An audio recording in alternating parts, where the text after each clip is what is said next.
ты вообще веришь, что это привидения, и они могут причинять людям вред? Ночь проведем мы именно здесь. Это очень плохое место. Здесь что-то произошло ужасное. Твою мать! Что здесь? Если здесь действительно происходит что-то сверхъестественное, вы будете первыми, кто это увидит. Все подумают, что Даже это насильственную смерть.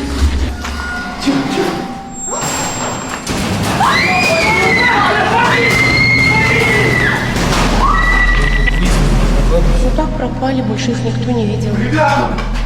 Нас просто кто-то разводит!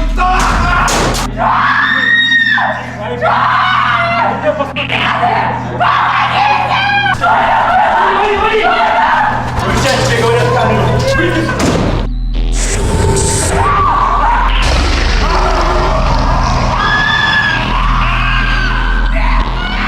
Чё меня разводите, блин?